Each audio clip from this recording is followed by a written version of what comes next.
Oi, pessoal, sejam bem-vindos à nossa aula de introdução à biologia celular e do desenvolvimento, em que nós hoje iremos finalizar essa parte relacionada à composição química da vida.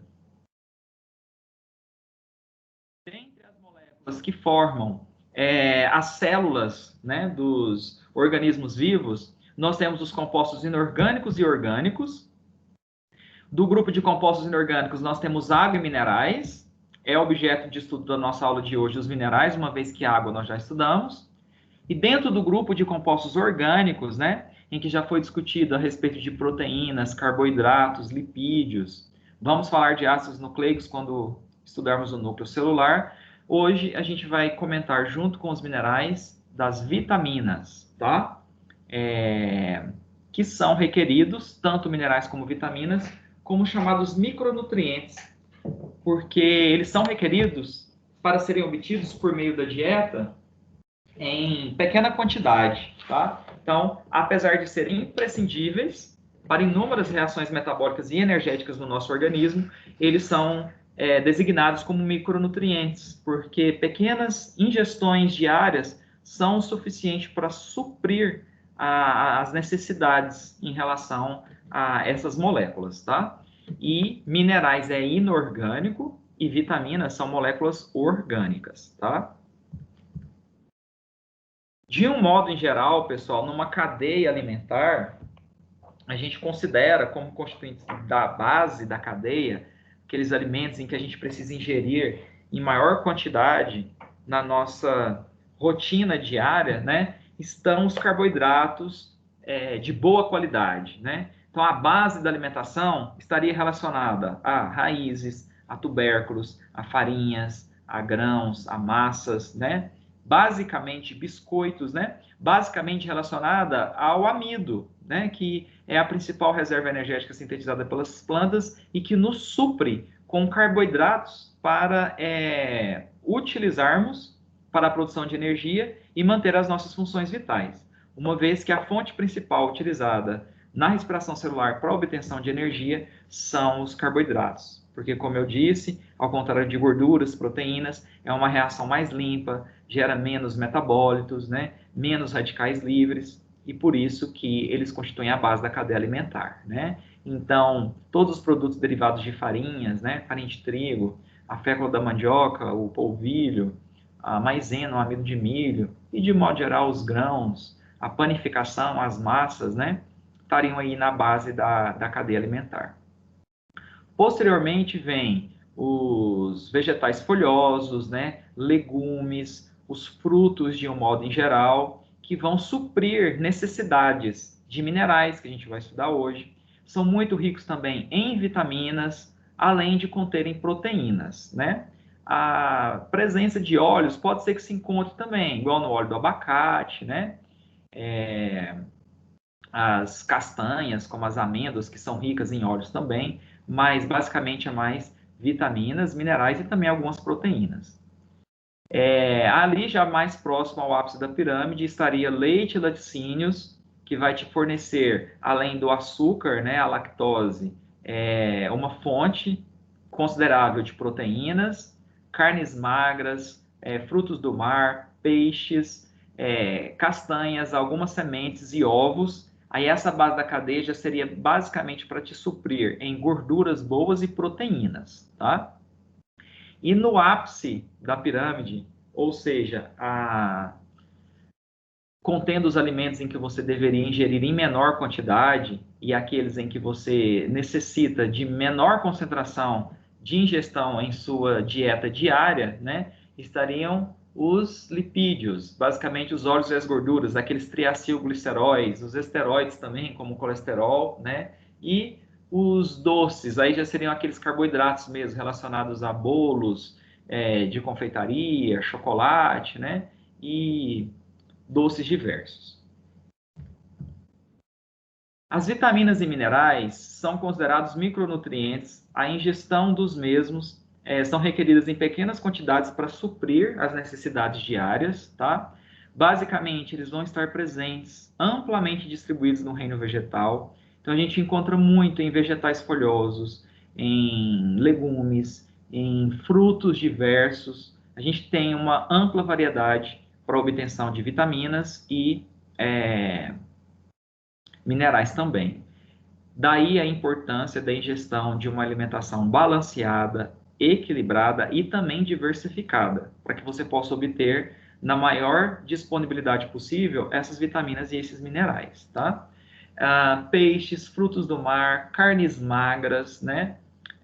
Alguns grãos, vegetais do tipo brócolis, né? Berinjela, os vegetais folhosos, como eu já havia dito aqui também, fornecem uma quantidade considerável de vitaminas e minerais. Além, né, das castanhas, das sementes oleaginosas, né? E aí a gente tem a castanha do Pará, amêndoa, nozes, né? Todas elas também seriam fornecedores de vitaminas e minerais e também são fontes de gorduras boas, tá? Então, presentes em pequenas quantidades dos alimentos, como eu disse, uma vez que são micronutrientes, né? E a baixa ingestão de alguns tipos de alimentos já supra as necessidades diárias. Isso leva à necessidade ou à importância de uma dieta variada, o que seria o suficiente para suprir as necessidades diárias do organismo. Então, os alimentos de origem animal, carnes magras, peixes, frutos do mar, leite, ovos, e os de origem vegetal, legumes, raízes, cereais, batata, aveia, frutos, vegetais folhosos e castanhas, supririam essas necessidades de vitaminas e minerais.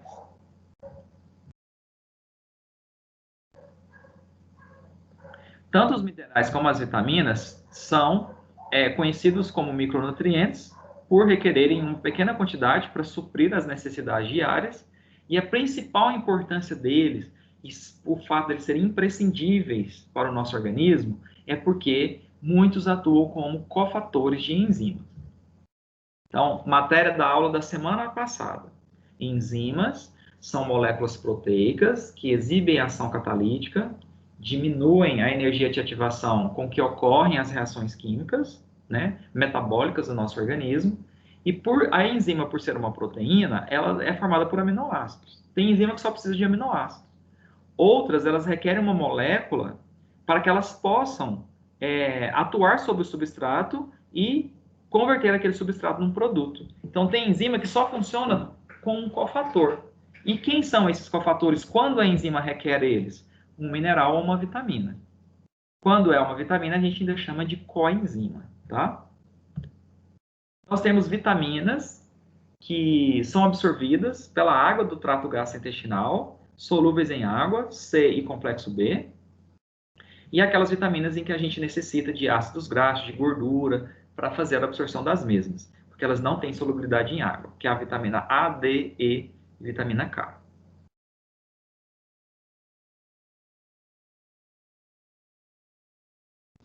Bom, pessoal,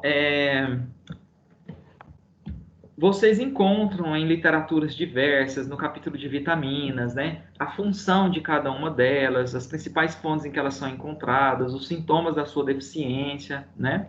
E eu vou citar aqui para cada uma delas a importância, sintomas da deficiência e as principais fontes em que elas são encontradas. E eu sugiro que vocês peguem uma folha de fichário, tá? Ou até mesmo com o computador, vocês digitem, montem a própria tabelinha de vocês para cada tipo de vitamina, a importância dela e as fontes em que elas são encontradas, baseado no que eu disser aqui. Ou você pode fazer uma pesquisa na internet ou alguma bibliografia sugerida para a disciplina, tá? Então você põe lá vitamina B1, importância, sintomas da deficiência e as principais fontes em que ela é encontrada, tá? Isso aqui a gente precisaria de uma outra disciplina só de bioquímica para aprofundar nisso. Por isso que é só uma visão em geral mesmo, tá? Então, ó, a tiamina, pessoal, é conhecida como vitamina B1, porque todo o complexo B e a vitamina C é solúvel em água, então é vitamina hidrossolúvel, tá? O que acontece, pessoal? A tiamina, ela evita uma doença chamada de beriberi, e ela, inclusive, está associada ao histórico da descoberta de vitaminas, tá? Tanto é que, para evitar o beriberi, viu-se a necessidade de ingerir tiamina, e como ela é uma molécula contendo função amina, é como se ela fosse uma amina vital Daí o termo vitamina, tá? A descoberta das vitaminas deu-se da seguinte forma. Na época das grandes navegações, né, em que os tripulantes passavam muitos meses em alto mar e com uma dieta muito pobre, basicamente utilizando biscoitos secos, que é fonte de carboidrato, e carne salgada, que é fonte de proteína, praticamente você não supria minerais e vitaminas no organismo. Aí, após algumas semanas no mar, esses marinheiros ficavam fracos, desatentos, tinham fortes hemorragias nasais e muitos chegavam, evoluíam para óbito, tá? No entanto, bastava que esses doentes, né, passassem alguns dias em terras firmes, alimentando de frutas e verduras frescas, esses sintomas rapidamente eles desapareciam, tá? Descobriu-se então que esses tripulantes tinham uma doença em virtude da falta de vitamina C, conhecida como escorbuto, tá? Que a vitamina C, por participar das reações de hidrólise de formação do colágeno, tá? Era muito comum essas hemorragias nasais, tá? E aí bastava algum tempo ingerindo, por exemplo, suco de frutos cítricos, limão, laranja, que é muito rico em vitamina C, para que você evitasse o escorbuto, né? A Marinha Inglesa, então, passou a baixar uma lei que tornava obrigatória a inclusão dessas frutas na dieta dos marinheiros. E hoje já se tem total conhecimento que o escorbuto é causado pela deficiência de vitamina C, o ácido ascórbico, e que para evitar o escorbuto ele é requerido em baixíssimas quantidades. Mas é porque eles passavam muito tempo em alto mar sem ingerir nenhum tipo de fruto, principalmente frutos cítricos, tá? Já os marinheiros chineses e japoneses, a dieta deles já era mais constituída de peixes e arroz branco sem casca. Eles passaram a apresentar uma doença chamada de beriberi, que significa, né, em japonês, eu não posso, porque o doente ele ficava num estado de caquexia tão grande que ele tinha dificuldade até de se levantar do leito devido à fraqueza, né? Então, o beriberi causou um enfraquecimento dos músculos, o que pode levar a pessoa a evoluir para uma total paralisia. Depois eles observaram que a doença podia ser evitada alimentando vegetais, carne, leite condensado e o arroz com casca, o integral, porque a dieta deles era baseada no arroz branco sem casca, né? E como a vitamina B1, a tiamina é aqui, evita o beriberi, né? E por ela ter uma função amina, ela ficou conhecida como uma amina vital, daí o termo vitamina, tá? Então, pessoal, a a vitamina B1, que é a tiamina, ela é muito importante para manter o tônus muscular e o bom funcionamento do sistema nervoso. Ou seja, a principal função dela é evitar o beriberi, né? Então, os sintomas da sua deficiência são a perda do apetite, fadiga muscular, nervosismo, que é essa doença conhecida como beriberi. A gente encontra muito vitamina B1 nos cereais na forma integral e pães, feijão, fígado, carne de porco, ovos, fermentos de padaria e vegetais de folha. Riboflavina é a vitamina B2. Ela é essencial para a respiração celular. Eu vou explicar o porquê. O que é a respiração celular? Glicose, carboidrato, reage com oxigênio. Para a partir dessa reação a gente obter energia para realizar as funções vitais, tá? Auxilia na oxidação dos alimentos, que é a própria respiração celular, mantém a tonalidade saudável da pele e atua na coordenação motora. Sintomas da deficiência: ruptura da mucosa da boca, dos lábios, da língua e das bochechas. A gente encontra onde? Vegetais de folha, principalmente couve, repolho, espinafre, carnes magras, em ovos, fermentos de padaria, fígado e leite. Leite, fígado e ovos, vocês vão ver que é fonte de uma variedade muito grande de vitaminas, tá? A vitamina B3, que é a niacina ou ácido nicotínico, também essencial para a respiração celular e para a oxidação dos alimentos, mantém o tônus nervoso e muscular e o bom funcionamento do sistema digestório. Ela previne uma doença conhecida como pellagra, tá? Essa doença, né, ou seja, a deficiência de vitamina B3, leva à inércia, falta de energia, nervosismo extremo, distúrbios digestivos como indigestão, anorexia, fadiga e causa essa doença conhecida como pellagra. A gente encontra a vitamina B3 no levedo de cerveja, carnes magras, ovos, fígado e leite. Só fazendo um adendo aqui. Essa é a respiração celular, pessoal. Resumida, porque isso aqui é umas 40 etapas enzimáticas para a gente chegar no resultado final. O ATP, o trifosfato de adenosina, é a forma da energia que a gente extrai a partir dos alimentos para realizar nossas funções vitais. E esse alimento utilizado é principalmente a glicose.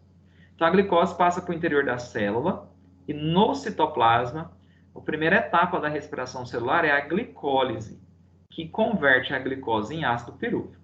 Isso é no citoplasma. O ácido pirúvico vai para dentro da mitocôndria, uma organela, e é convertido em acetilcoenzima A, que entra num ciclo que é a segunda etapa da respiração celular, que é o ciclo de Krebs, tá? E do ciclo de Krebs, os seus produtos entram na chamada cadeia transportadora de elétrons ou cadeia respiratória, que culmina com a produção do ATP. Isso aqui não é objeto de estudo da nossa disciplina. Por que eu estou mostrando isso aqui, pessoal? Porque ao longo da respiração celular, olha lá, glicólise, ciclo de Krebs, cadeia respiratória ou transportadora de elétrons, a gente utiliza o NAD e o FAD como aceptor e doador de hidrogênios. O que significa NAD? Nicotinamida adenina dinucleotídeo. FAD, flavina adenina dinucleotídeo. Que moléculas são essas?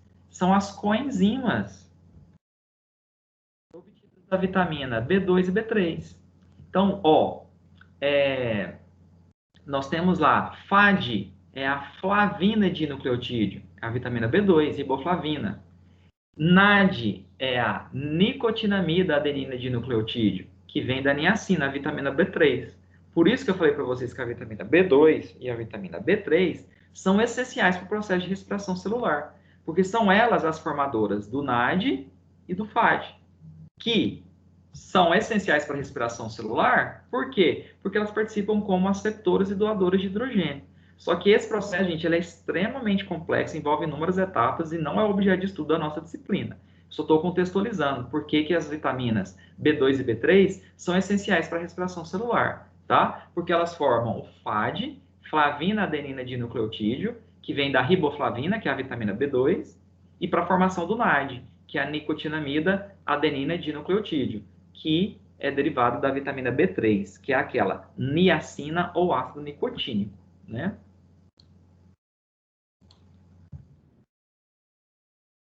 Ácido pantotênico é a vitamina B5, tá? Importante como componente da coenzima A, que participa de processos metabólicos envolvendo pele, cabelo. Já viu shampoos com ácido pantotênico, tá? Participa de processos energéticos celulares.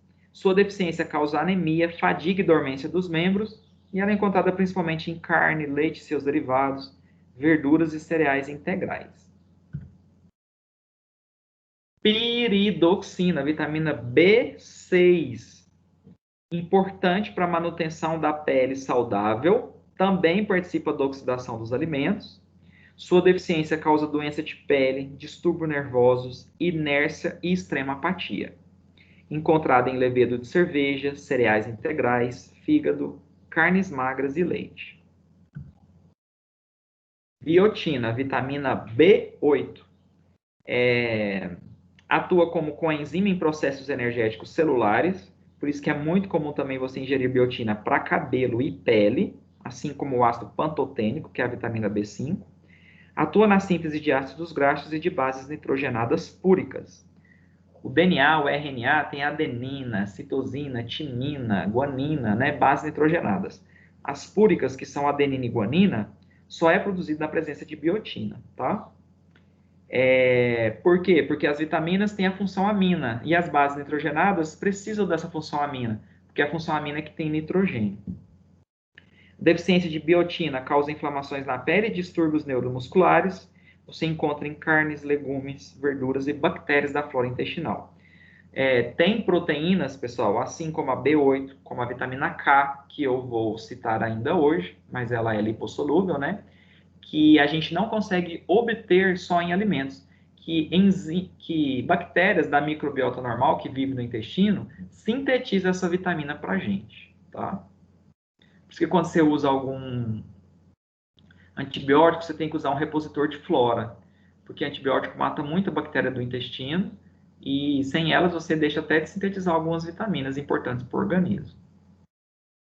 Ácido fólico é a vitamina B9, importante na síntese das bases nitrogenadas do DNA.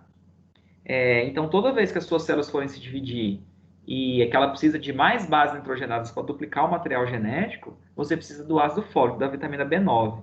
Por isso que, geralmente, gestantes fazem suplementação de vitamina B9, porque o embrião, né, que vai originar o feto, o futuro recém-nascido, são células em constante multiplicação celular. E toda vez que a célula vai se dividir, ela tem que duplicar o material genético. E para duplicar o material genético, você tem que ter base nitrogenada. E a vitamina B9, o ácido fólico, é usada para sintetizar as bases nitrogenadas do DNA. Adenina, timina, citosina, guanina. A sua deficiência causa anemia, esterilidade masculina e na gravidez predispõe à má formação do feto. Por quê, pessoal? Porque se você não tem essas bases nitrogenadas, falta moléculas para sintetizar DNA e o embrião não se multiplica de maneira adequada, o que leva à má formação. Você encontra em vegetais verdes, frutas, cereais integrais e as bactérias também da flora intestinal são capazes de sintetizar um pouco de ácido fólico para nós. A última vitamina do complexo B é a B12, ou cianocobalamina, que é essencial para a maturação das hemácias e para a síntese de nucleotídeos. Então, a vitamina B12, a sua deficiência pode levar à anemia, né? Porque a anemia é a diminuição das hemácias, dos glóbulos vermelhos do sangue. A sua deficiência, então, causa anemia e distúrbios nervosos. Ela é encontrada em carne, ovos, leite e seus derivados, ou seja, em laticínios, né? E como última vitamina hidrossolúvel que nós temos é o ácido ascórbico, a tal da vitamina C, que é uma vitamina antioxidante, que é excelente para a pele. Que o ideal é que... Isso é a verdade. Ela é uma excelente... O uso constante de vitamina C clareia a sua pele. E é o seguinte, o que você Acabou, ingere... peraí. Desculpa, professor. A vitamina C que o senhor estava falando faz muito bem. Eu lembro que eu tava com a minha pele queimada e tava com muita espinha. Aí eu comecei a tomar, nossa, clareou demais. E eu tô sem nenhuma espinha. Tipo, acabou com tudo. O que você ingere de vitamina C na sua dieta normal, né, e nos frutos cítricos, é o suficiente para evitar o escorbuto, para você não ter aquela doença de perca dos dentes, hemorragias, né? Mas, assim, não é o suficiente para ela exercer uma ação antioxidante de rejuvenescimento mesmo. Então, se você faz uma suplementação de vitamina C, o ideal é 1 grama diariamente, em cápsulas, né? Ou pode ser na forma de pó, diluído em água. Aí sim, você consegue obter essa funcionalidade dela de rejuvenescimento e de ação antioxidante bem melhor. E ela também participa das reações de hidrólise e de formação do colágeno. Então, para tônus, sustentação da pele, ela também é muito importante. Além de ser antioxidante, o que neutraliza radical livre. E radical livre, pessoal, é o que causa oxidação no seu organismo, é o que induz o seu organismo à mutação e, inclusive, predispõe ao câncer, tá? Então, ela é preventiva também, por ser antioxidante, de algum processo cancerígeno que, eventualmente, seu organismo possa desenvolver, tá? Então, é uma vitamina, assim, excelente, por manter a integridade dos vasos sanguíneos, saúde dos dentes, né? Porque o colágeno, ele sustenta também a arcada dentária, ele previne infecções, o escorbuto, importante para a pele, formação do colágeno, né? A sua deficiência vai causar inércia, fadiga, insônia, nervosismo, sangramento da gengiva, dor nas juntas, perca de dentes e a doença conhecida como escorbuto. Mas para ter escorbuto, assim, você tem que ficar muitos meses sem ingerir algum fruto cítrico. É muito presente em frutos cítricos do tipo limão, lima, laranja, acerola, né? Tomate, couve, repolho, outros vegetais de folha e pimentão também são ricos em vitamina C. Lipossolúveis. Essas eu preciso de gordura, ingerir lá uma manteigazinha, né? Uma mussarela, para ter gordura para ingerir essas vitaminas. Os peixes são muito ricos em ômega 3, que é uma gordura boa, aí absorve também. Bom, a primeira vitamina lipossolúvel que a gente tem é a vitamina A, conhecida como retinol ou ácido retinóico, que também é importantíssima para a pele.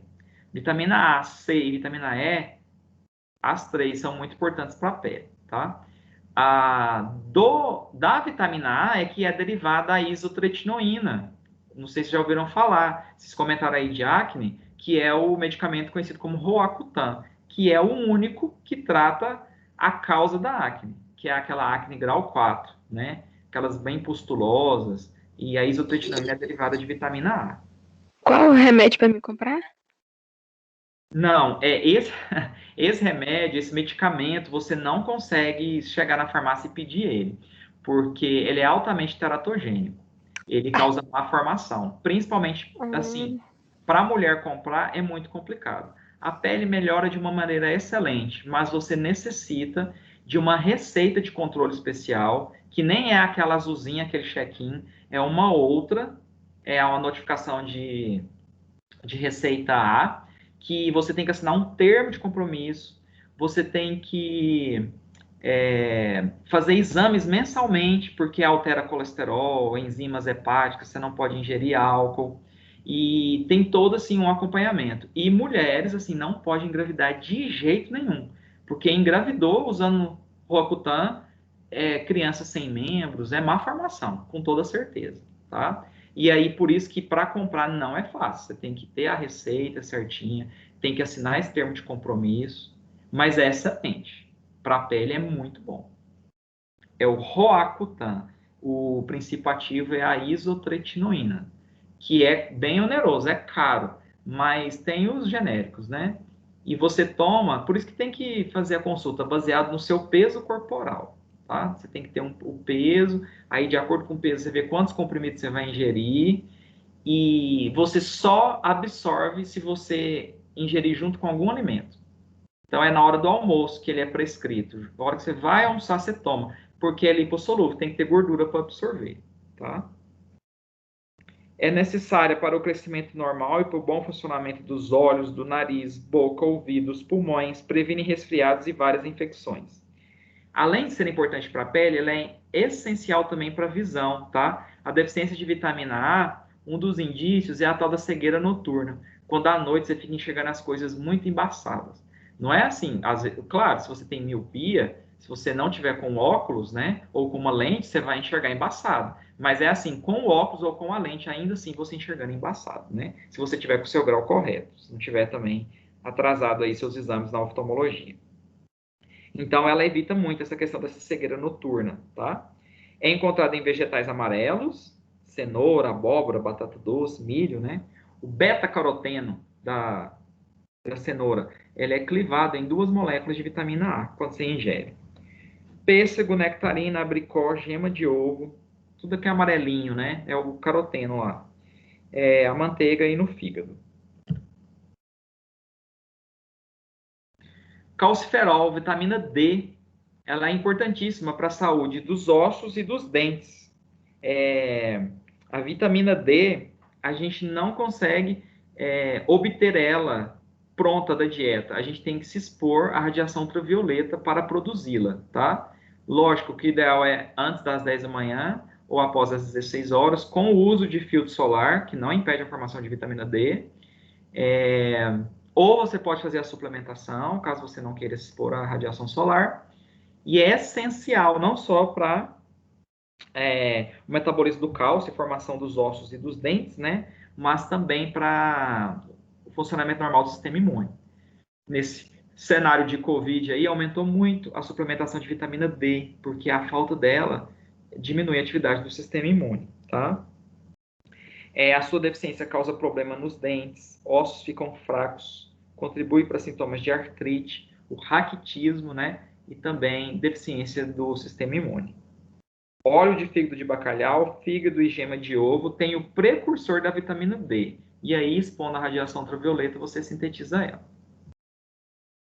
Tocoferol, vitamina E, a vitamina da fertilidade, previne o aborto, atua no sistema nervoso, no sistema muscular e em músculos involuntários, tá? Sua deficiência causa esterilidade masculina e induz ao aborto. Está presente no óleo de germe de trigo, carnes magras, laticínios, alface e óleo de amendoim. Excelente também para a pele. Vitamina A, E e principalmente a C são muito importantes. A filoquinona é a vitamina K, que é essencial para a coagulação do sangue. Ela vai ser capaz de evitar hemorragias, é a principal funcionalidade dela, tá? Vitamina K, ela é basicamente encontrada em vegetais verdes, tomate, castanhas, mas bactérias da microbiota normal sintetizam ela para nós, tá? A vitamina K, pessoal, ela, mediante uma lesão de um vaso, né, extravasamento de sangue para fora do vaso sanguíneo, você ativa essa vitamina, que converte uma enzima chamada de protrombina, que é inativa, na sua forma ativa, que é a trombina. E a trombina converte uma proteína que está no plasma, chamada de fibrinogênio, que está lá totalmente dissolvida. E aí, quando a trombina converte o fibrinogênio em fibrina, você forma aquela malha que retém o sangue, os elementos figurados do sangue, formando aquela casquinha, aquele coágulo estável. É a rede de fibrina. E é uma cascata de eventos que são desencadeados a partir da vitamina K.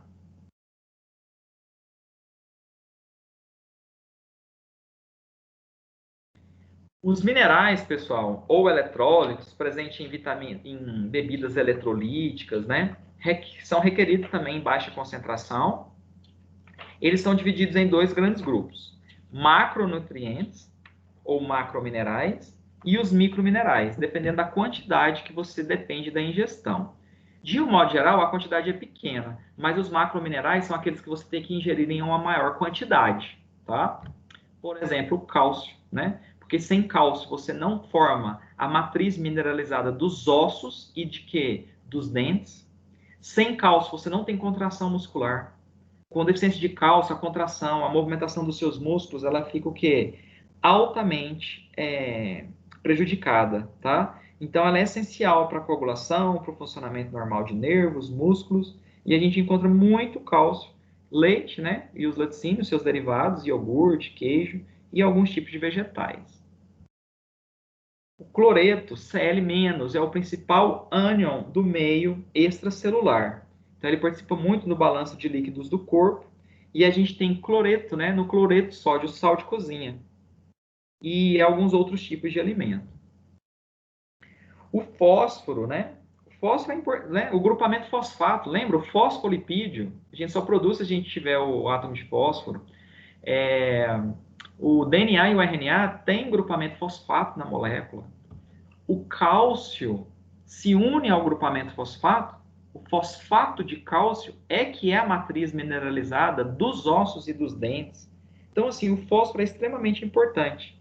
E hoje eu falei para vocês que a energia que a gente obtém dos alimentos é na forma de ATP, trifosfato de adenosina, que tem átomo de fósforo também. Então, assim, ele é essencial, né? Para a formação de ossos, de dentes, para a formação do material genético, né? DNA, para a obtenção da molécula de ATP, que é aquela molécula energética. Então, ele vai ter uma série de funcionalidades, né? Está presente no leite, laticínios, carnes e cereais. Magnésio. A gente também costuma fazer suplementação de magnésio e zinco, que a gente ingere pouco, tá? Eles são requeridos como coenzimas, lembra? Como cofator para o funcionamento de diversas enzimas do corpo. Então, o metabolismo no organismo como um todo, ele é influenciado pelo magnésio e pelo zinco, tá? Para o funcionamento normal de nervos e músculos, eles são essenciais. Cereais integrais e vegetais verdes é que tem magnésio, e às vezes as pessoas ingerem muito pouco. Sódio, Na+, o cloreto de sódio, o sal de cozinha fornece o cloro e o sódio para nós, né? O sódio é o principal mineral do meio extracelular, o principal cátion, né? Porque ele é positivo. E ele é que participa da condução do impulso nervoso. O impulso nervoso é a forma que o cérebro envia ordens para o funcionamento dos órgãos do nosso corpo. Sem sódio e sem potássio, isso não acontece. Sódio e potássio é essencial para o funcionamento normal do sistema nervoso, tá? Hiponatremia, a baixa de sódio, hipopotassemia, a baixa de potássio, você começa a ter cãibras e o sistema nervoso não funciona normalmente, tá? Ambos, né? Tanto sódio quanto potássio. Sódio está no sal de cozinha, principalmente, e o O potássio, né, você vai encontrar em carnes, leite e muitos tipos de frutos. Minerais requeridos em uma concentração menor. O cobre, ele também participa de várias reações metabólicas como componente de coenzimas e para você sintetizar a hemoglobina, aquela proteína que transporta oxigênio e gás carbônico que está nos glóbulos vermelhos e hemácias, o cobre é importante. Está no fígado, em ovos, peixe, trigo integral e feijão. Por quê? Porque ele está muito relacionado à hemoglobina, e a hemoglobina está muito relacionada à anemia. E por isso que quando você está com anemia, você tende a ingerir muito feijão, fígado, né? Porque eles também contêm átomos de ferro. Então, cobre e ferro juntamente são importantes para a formação da hemoglobina. Acabei falando, né? A função dos dois juntos, tá? A função do ferro é muito semelhante ao do cobre, né? Sem cobre, sem ferro, não se forma hemoglobina, né? E é fundamental também para a respiração celular. O ferro é encontrado nas mesmas fontes de alimentos que o cobre. Fígado, carne, gema de ovo, legumes e vegetais verdes. O iodo, pessoal, ele evita o bócio endêmico, que é aquele papo que se forma no pescoço. Porque o iodo está nos hormônios da tireoide. T3, T4, tiroxina, triodotironina, né? Para evitar hipotireoidismo, hipertireoidismo, você precisa do iodo. E aí, quando você ingere muito pouco iodo, você desenvolve um papo, que a gente chama de bócio endêmico, para armazenar melhor o pouco iodo que você ingere. Hoje é muito difícil alguém ter bócio endêmico, porque o sal de cozinha ele é iodado, tá? Ele vem já com iodo, para justamente evitar essa deficiência. Então, o sal de cozinha, além de cloreto, de sódio, ele acaba te fornecendo também o que? Iodo, tá?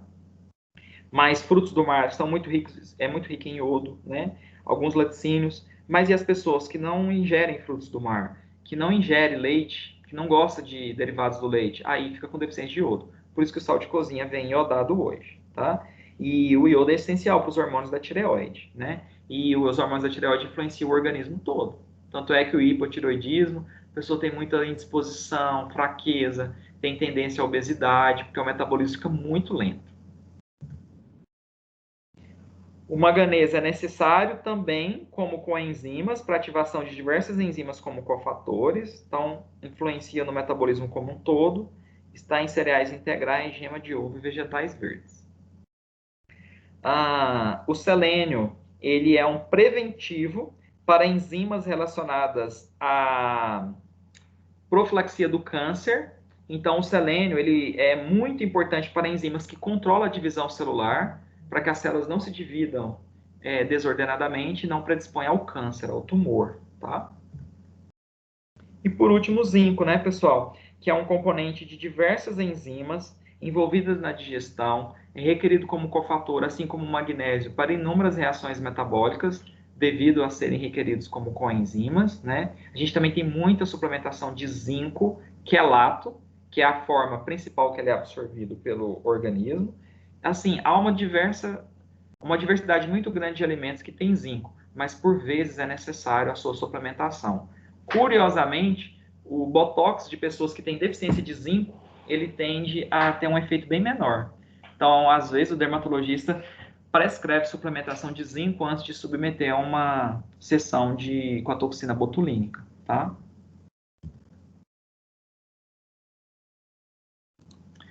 Nossa, pessoal, essas aulas, assim, são extensas, né? Muito conteúdo. Passei um pouquinho aí do horário, mas é isso. E ficamos combinados no encontro 7 de postar a revisão para avaliação de vocês. Qualquer dúvida, é só entrar em contato pelo WhatsApp, tá bom? Obrigado pela atenção, fiquem com Deus, bom final de semana. Obrigado, professor. Tchau. Thank you. Também. Tchau. Tchau. Alô, professor.